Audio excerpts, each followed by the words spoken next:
this. Ba, ba, ba, ba. Full screen, please. Full screen ahead.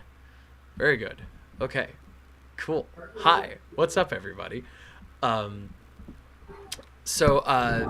Welcome back to Infinity and Beyond, AA&E's live stream experience that we missed a month of because holidays and just crazy things happening in the country right now.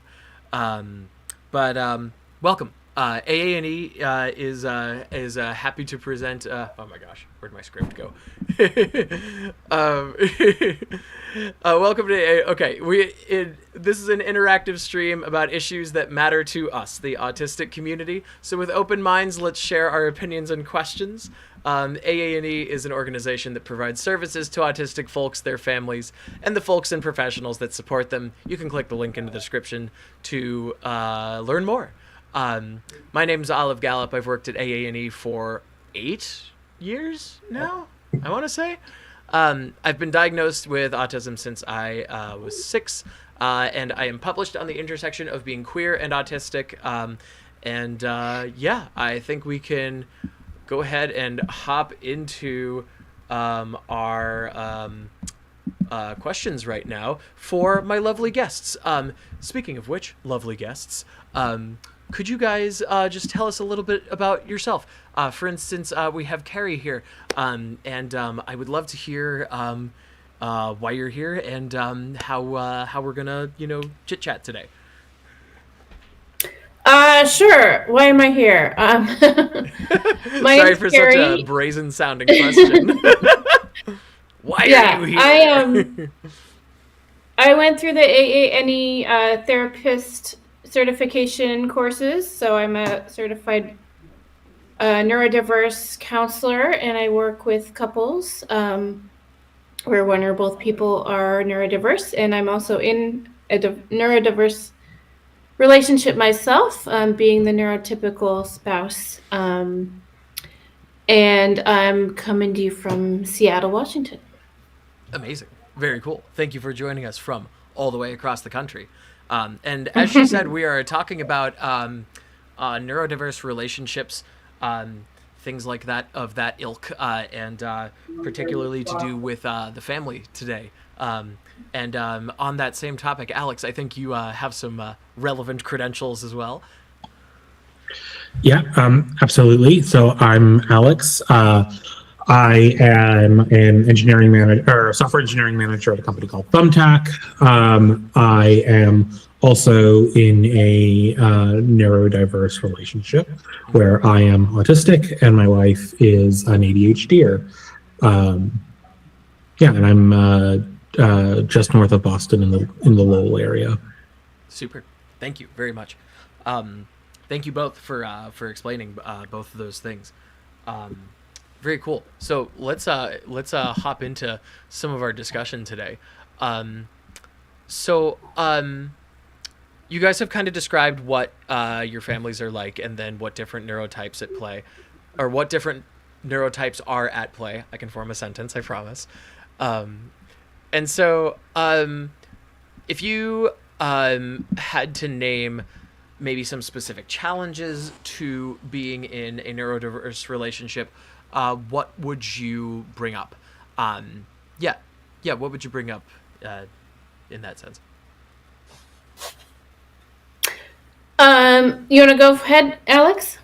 Sure. I really like the way that my therapist put it once, which was that as the autistic person, I have a freight train brain, and that as an ADHDer, my wife has a motorcycle brain, which makes for an interesting dynamic in that my brain is slow to get moving, but once it gets moving, good luck stopping it, changing tracks, slowing it down, anything like that.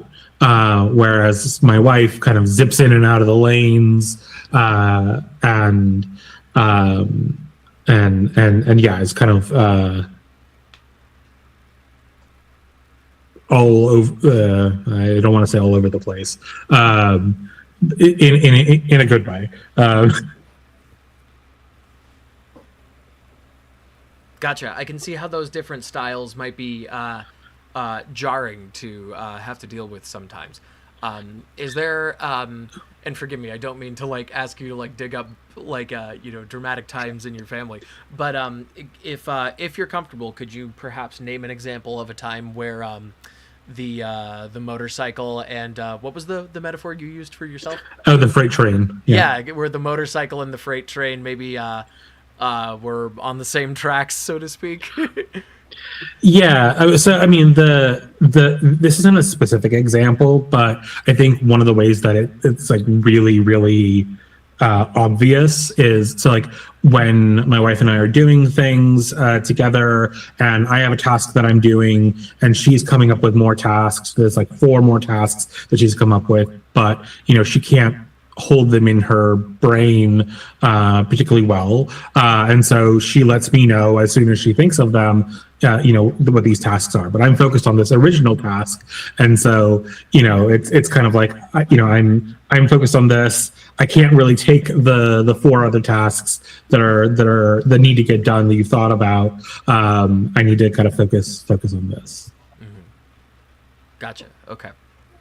I empathize with that a lot, actually. I've been in situations like that where I feel like I've been I'm being like jerked around, so to speak, because I need to finish the task that I'm doing. Like, isn't that the point? I need to finish my task.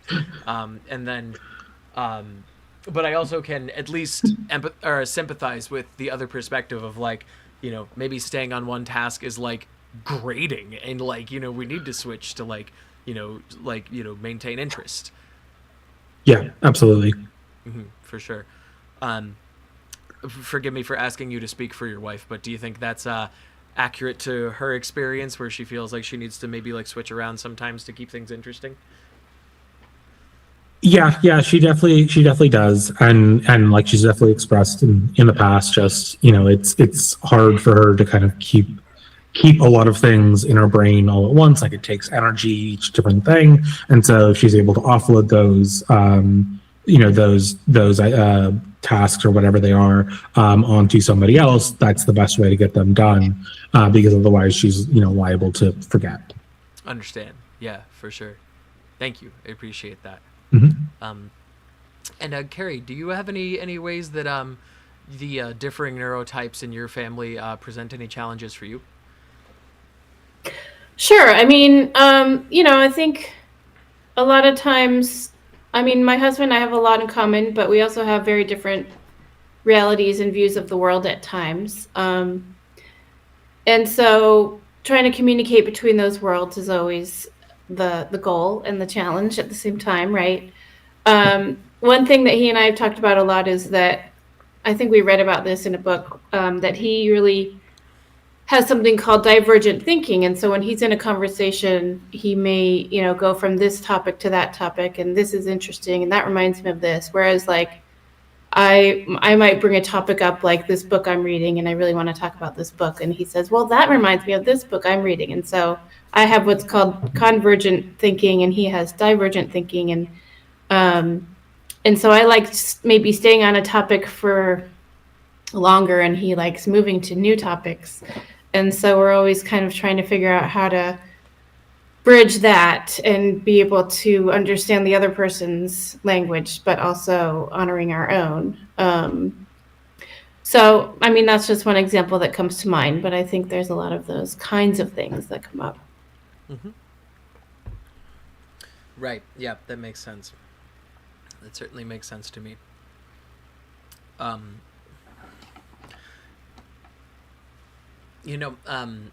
I could even speak a little bit on it too, because my partner and I, we're both autistic, but everybody's autism is different, and so sometimes having the different ways that we're needing different things to happen, or like the way that we expect certain things can be a challenge. For instance, well,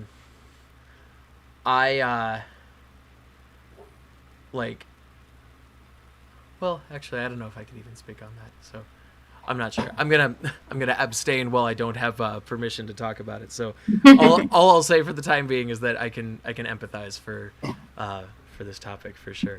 Thank you both for explaining it. And I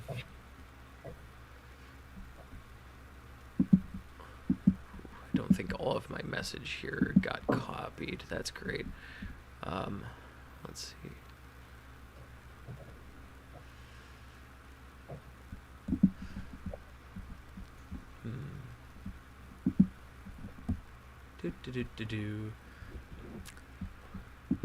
I was very smart, and I got rid of the tab that held up my questions for me. So forgive me while I just grab that back real quick. La-di-da-di-da. There we go. That sounds good to me.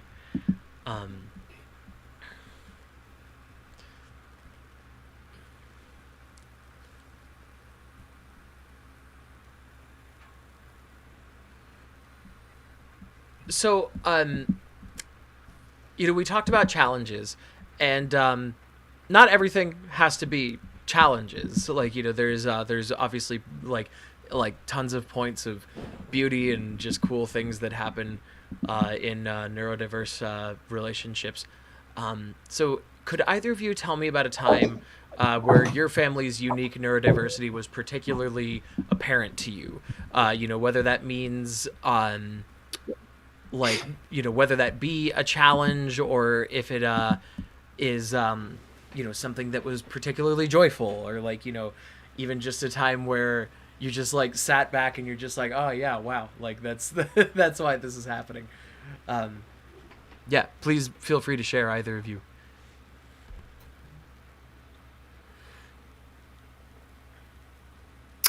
I can tell a story, I guess.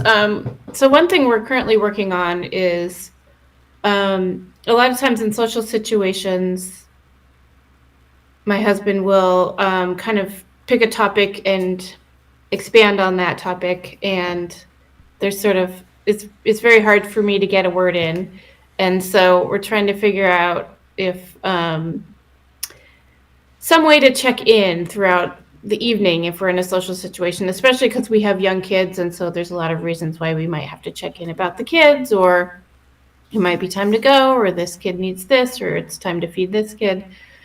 So that's sort of a current challenge that we're working on. And so on the one hand, I mean, he does have this superpower of being hyper focused and really knowledgeable in certain areas, and I love that about him.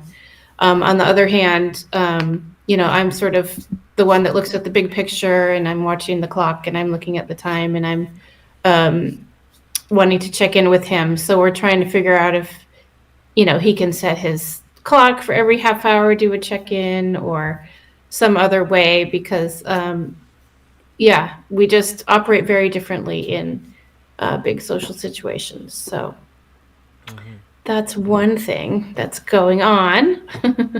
So it sounds like you guys have, you're pretty, your strengths between you guys, yeah? Right. Exactly. Yeah. So we're trying to play to the strengths, but there's stress in there at times, but we're just sort of trying to work through it on a day-by-day basis.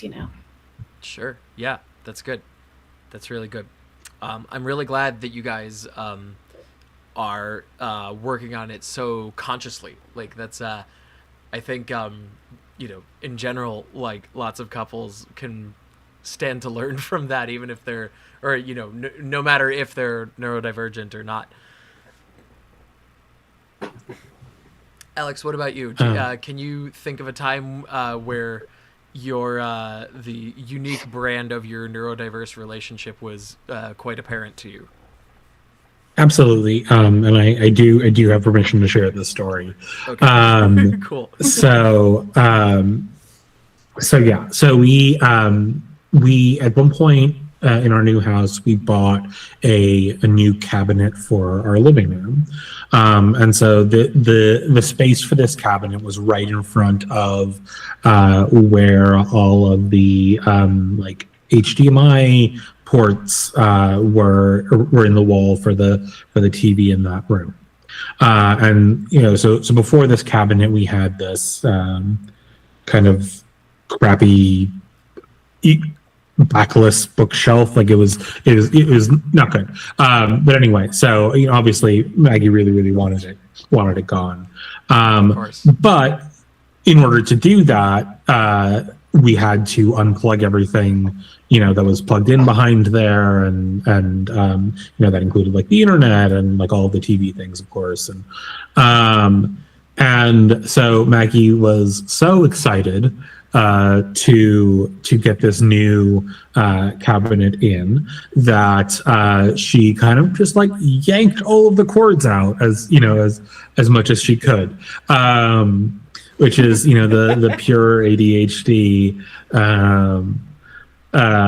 And it took me a long time to put all of it back together. Because which you as the HDMI software is person would incredibly temperamental at the best of times. Right.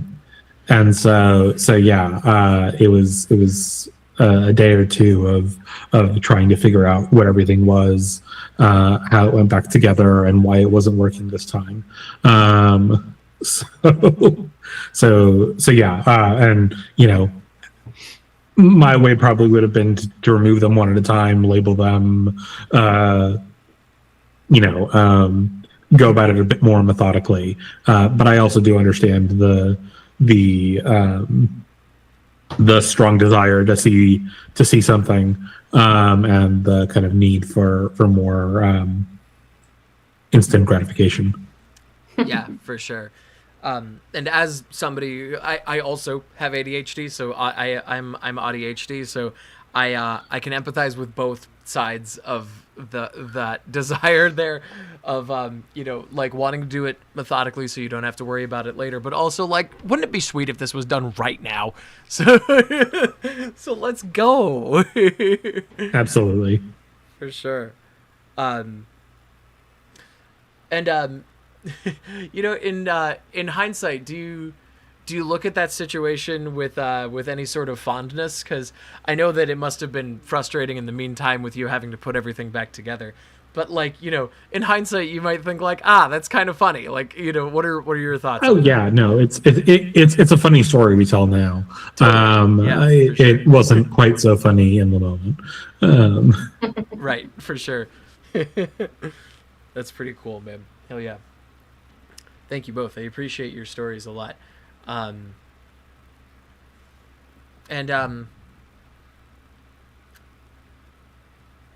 It sounds like you both are quite fond of your families, which is great. And so given your experience with just creating a good family, but also garnering knowledge that's unique to neurodiversity, do you guys have any insights on what what it takes to create a positive family environment?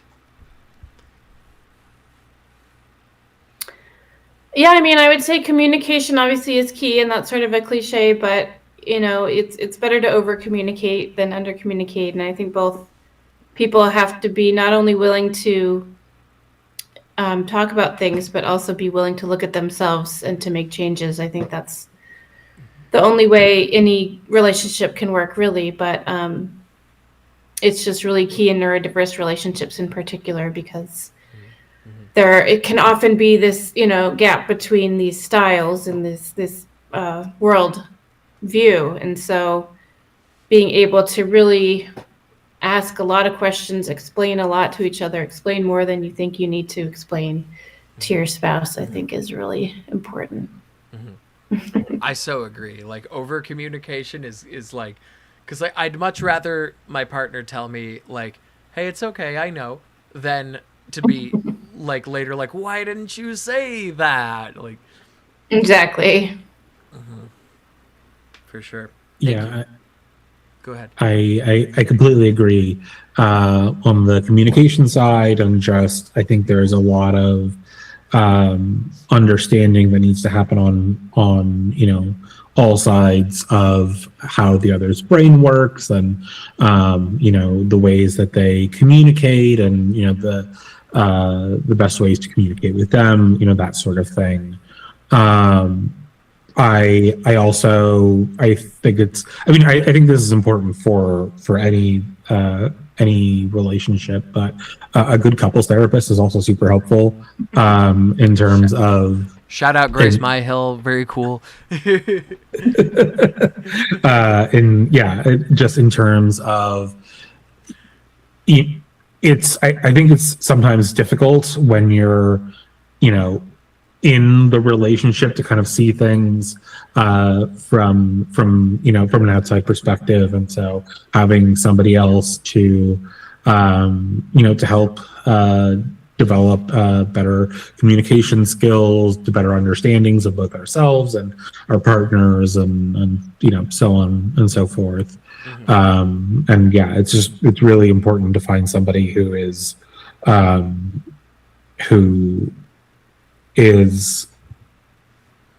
what was I going to say? Who you feel comfortable with, or who you both feel comfortable with, who does a good job of listening and understanding, and of making space for everybody to be heard, and these sorts of things. Totally. Yeah. Yes, absolutely. I agree with that. Aligned with your values, that too. Absolutely. I so agree with that too, because if you can find somebody who baseline agrees with like your values, and like can at least understand, if not encourage, your goals and do all that stuff, then you can work like to understand each other and thrive in so many different ways after that. So I think that's a really good insight. And in your guys' journey to understand your partners, are there any misconceptions about the other's neurotype that you had to debunk for yourself?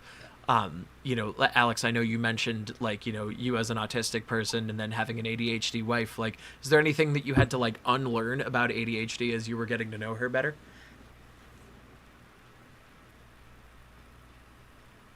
That's a good question. I think there have been a few things, both. So just like like I was saying earlier, the way that she processes and holds on to information, where like each piece of information feels like something she is actively holding, rather than it kind of just being something more passively in one's brain. I think that's been really important to figure out, and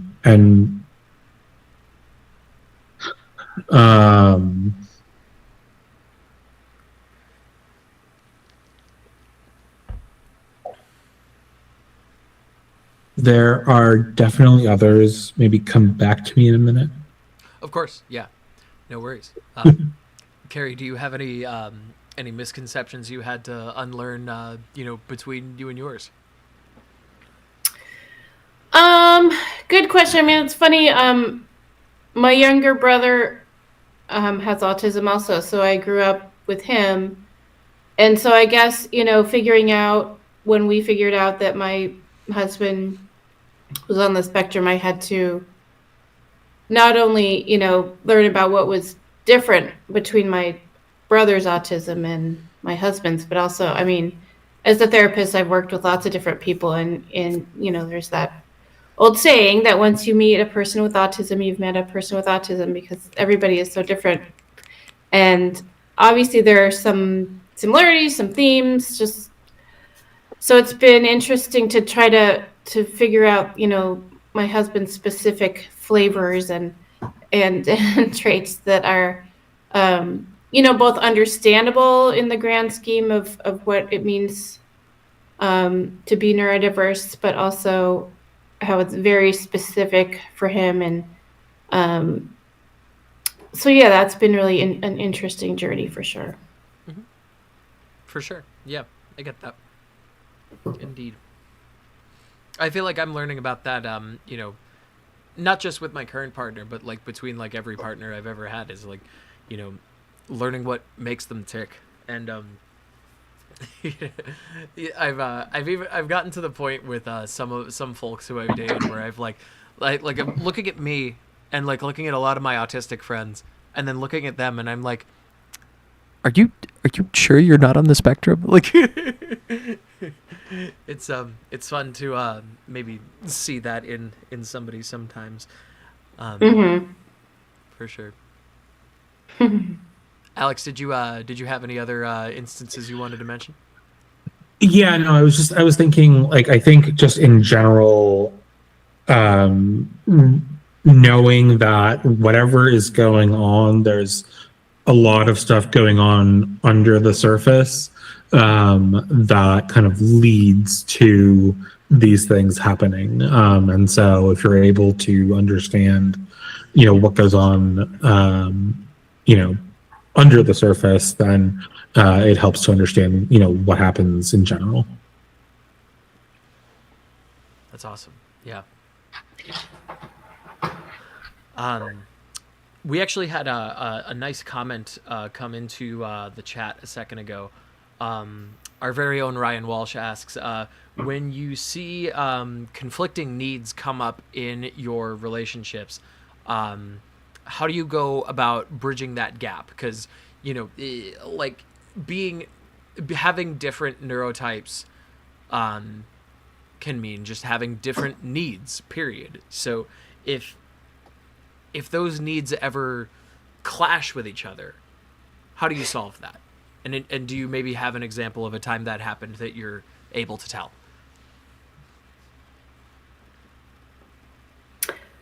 Yeah, I can speak to that. I mean, again, it's sort of a cliche to say communication, but I think the key is, when there's clashing needs, a lot of times one person feels like they have to give up and walk away, and the other person gets what they want, or vice versa. And I think that there's always some kind of either compromise or, this time you get to do this, next time I get to do this. And so I think it's important not to try to not get stuck in the black and white, to try to not get stuck in like, oh, well, I never get what I want, or I'm always giving up, and your needs are more important than mine. So I think, it's a constant conversation about what our needs are. And another thing is that, like, sometimes we don't get what we want, and we have to tolerate that. And on any given day, like, we may not get to do X, Y, and Z that we were hoping to do. There's that difference between needs and wants, and like, it's sort of tricky to always figure out what's a true need and what's a, well, I really, really, really want this thing, but I don't need it today. Or, I think it has to be an ongoing conversation. I think both people need to bring that, like, the gentleness, the kindness, the trying to understand where the other person's coming from, to kind of work out these differences. I know, like, for my husband and I, we have young kids, and so we've sort of been in this fog of having young kids for several years, and we're sort of coming out of it where we want to be more social, we want to go do other things, and so we're constantly sort of trying to figure out, well, what do I get to do this week? What does he get to do this week? And how do we both support each other, but also get what we need? And sometimes we don't get what we want, and other times we do. And so, yeah, there's no easy fix or easy answer, but it's just an ongoing conversation. Right. And it sounds like you guys are really conscious of the balance of needs, especially as you mentioned with, sort of reclaiming your social lives. Maybe like you got to go out like, twice in a row. So it's like, oh, like, husband's turn now kind of biz. But I really liked how you phrased that as like, it's the ongoing conversation, which leaves so much room to just be malleable and figure out things on like a needs base, as opposed to like, just like principles that might serve one but not the other all the time. I think that's a really good way of going about it, for sure. Indeed. Alex, do you have any insight on this when conflicts come up, how do you resolve things? Yeah, I mean, a bunch of things come to mind just because, like, a lot of the ways that my brain and my wife's brain work are fairly conflicting. We talked about freight train brain versus motorcycle brain, and that shows up a lot in our relationship. Like, if we're discussing something, she feels she needs me to respond quickly to something. I need time to think about it.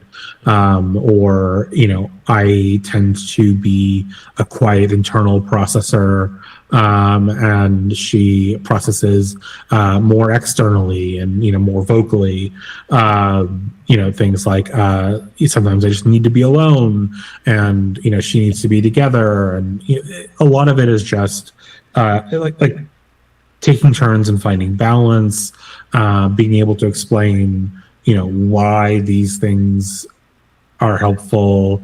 And I think the way that we try to go about it is to try to approach it as a team, and try to figure out, like, what is the best. Like, we have these two needs that conflict. What is the best outcome for the team as a whole? Whether that means one of us going with one person or the other, and kind of less as a winner and loser, more as a team. That's awesome. I like that analogy a lot, and it honestly it feels like you two have really similar sentiments, as in Carrie and Alex, who are sitting with me here. You guys have similar sentiments on just how to operate when things can be difficult, which is to just, like you said, Alex, just be a team and work on things in this sort of continuous fashion, where everybody can feel heard and you can adjust to keep everybody as comfortable as possible. That's really nice.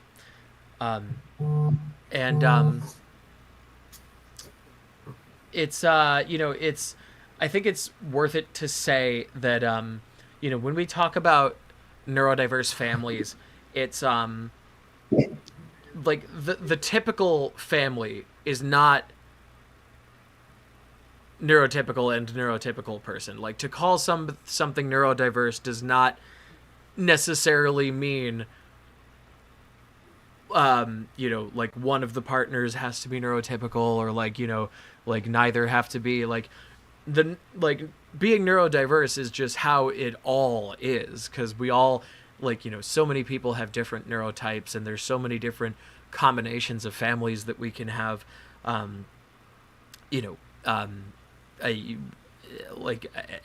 There's like so many sorry, I'm repeating myself, but there's so many different ways to have a neurodivergent family. Sorry, stuttering over myself.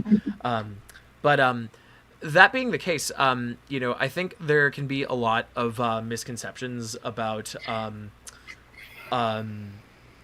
like what people just think about neurodiverse families in general.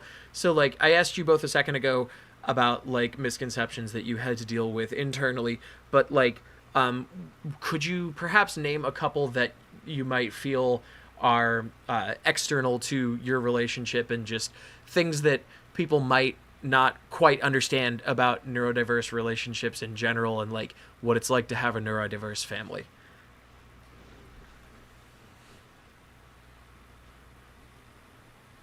That's a really interesting question. Yeah,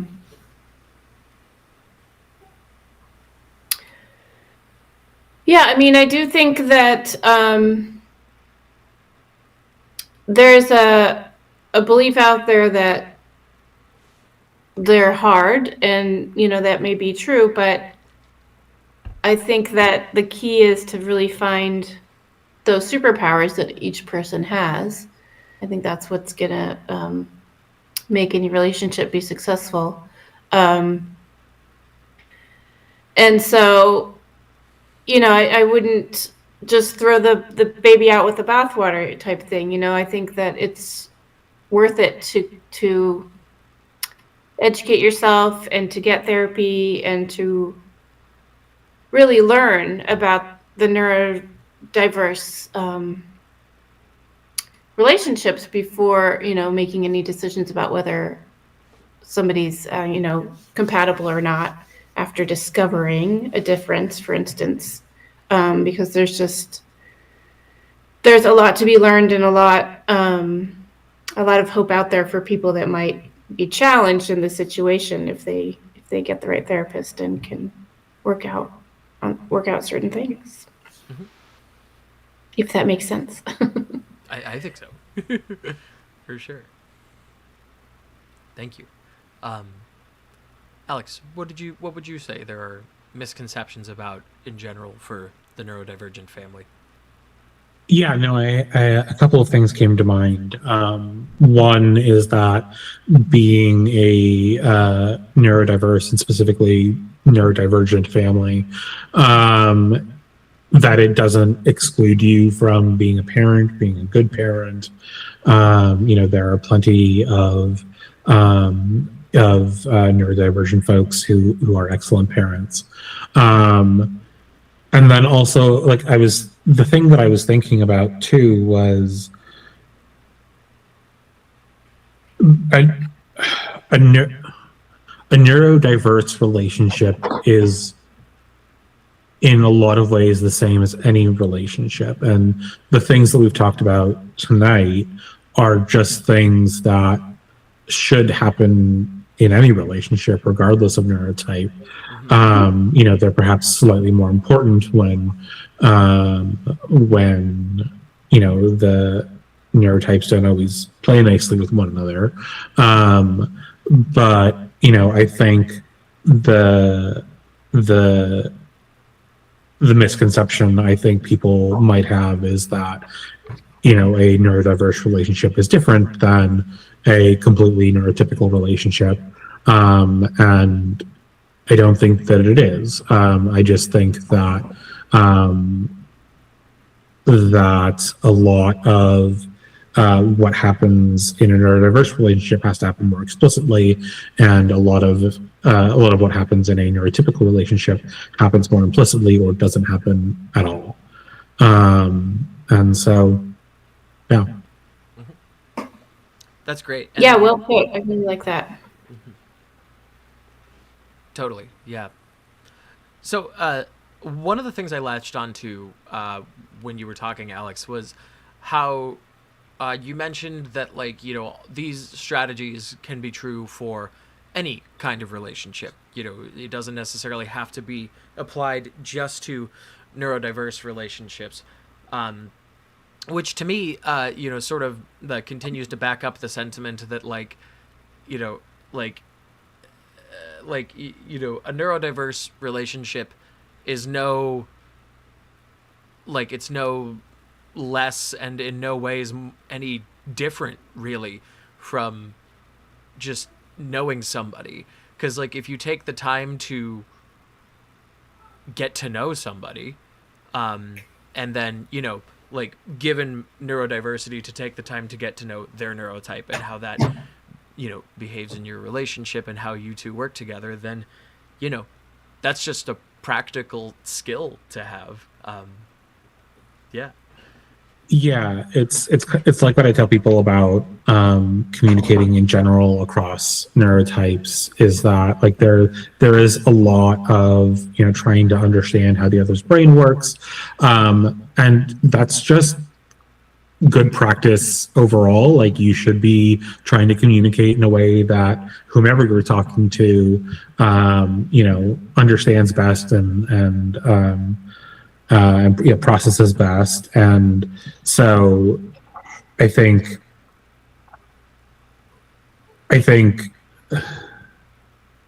oh no, I lost my train of thought. That's okay. Something let's see. So it's this has to happen explicitly kind of across neurotypes, but it's something that should be happening all the time. And for folks who are a bit more stress or a bit more put out about having to do that, like it's probably something that they should be doing just kind of in general, and maybe are neglecting. Yeah, I mean, even in a quote unquote neurotypical relationship, you're coming to this marriage or relationship from a different family, from a different culture, and everyone has their quirks, and everybody has maybe mental health issues or anxiety. I mean, we all have our quirks and differences. And so, there's no people out there that are just going to be exactly aligned. I think that there's just always work we can do in relationships. And that's why I love doing couples counseling, and but also think that the work that people commit to in a neurodiverse relationship, again, like what Alex is saying, is just across the board, could be applied to many relationships. Indeed. Thank you both a lot. I appreciate that. My last question for today, unless chat has anything more to say, the last question I've written down is, do you have any resources that you would recommend to folks? Anything that would be important to, just know more about being in a neurodiverse relationship, things that might have helped you guys along the way?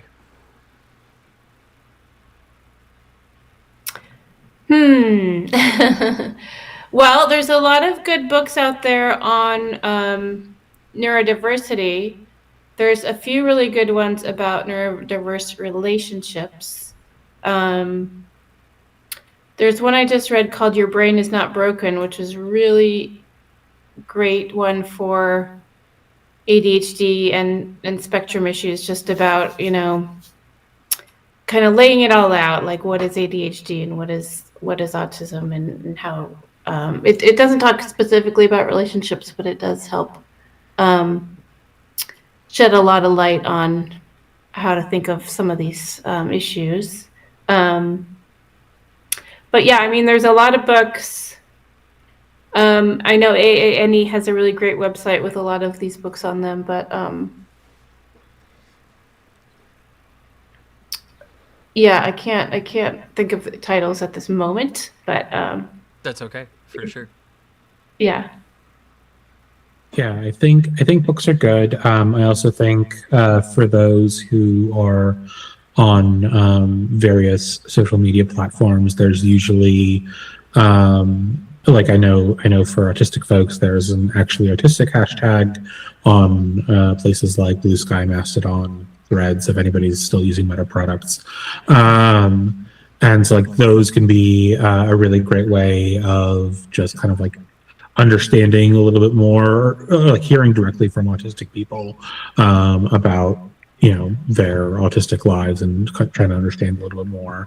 There's also frequently occasionally people will use the Asking Autistics hashtag for people who have any questions, and I think that's also open to non-autistic folks who are making a good faith attempt to understand. I think there's something similar for ADHD and probably for other neurotypes as well. Very good. Thank you. Thank you indeed. That's all very good stuff. We actually did have one more question from our chat before we wrap up today. So if you were to give advice for this situation, this is somebody asking, how do you handle a partner that downplays and refuses to validate your neurodivergence? This person is ADHD, and their partner gets very frustrated with aspects of them. What would you do if you were in that sort of a situation? How would you handle that?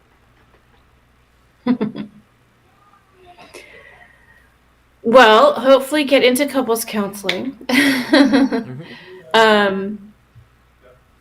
Yeah, I think that both people in this situation need to work on accepting the other person. Of course, we all give feedback in our relationships, and there's a certain amount of change in our relationships, but there's also a certain amount that the other person can't change and isn't going to change. And I think we need to figure out where that is in a kind and compassionate way. And there's that balance between acceptance and change that I think is really critical for anybody. That's pretty good. It sounds like this in this person's situation, their partner might not be extending that kindness to them, though. So, given that pretty pretty brutal difference, you know, what I guess what then?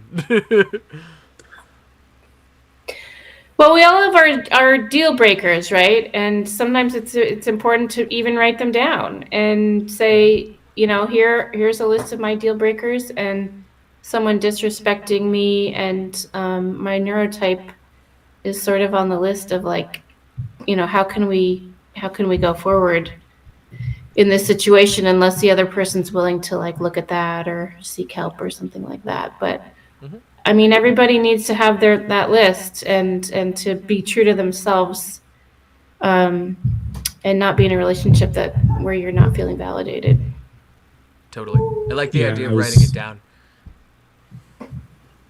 I was going to say the same thing. I feel like it comes down to setting a boundary, and that boundary being around, wanting to be with a partner who respects their neurotype, and I guess like more broadly just respects them for who they are, and like that's it's unfortunate if somebody isn't willing to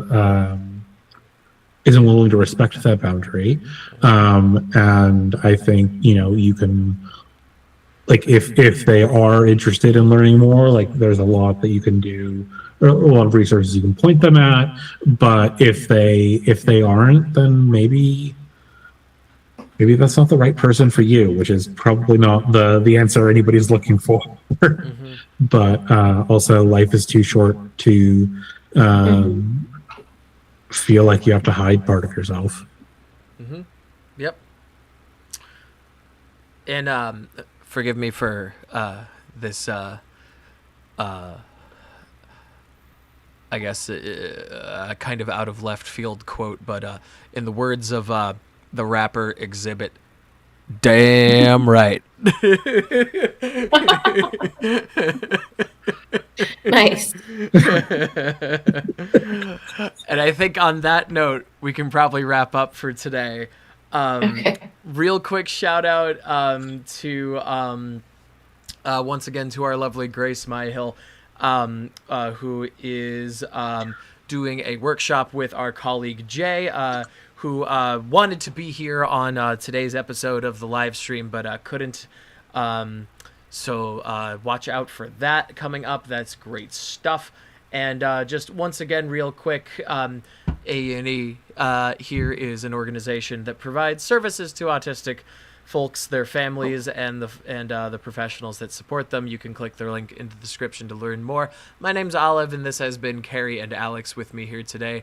And thanks for joining us. This has been a great talk. I'm super happy you guys were here. And we'll see you next month on Infinity and Beyond. Hope you guys have Thank you. fantastic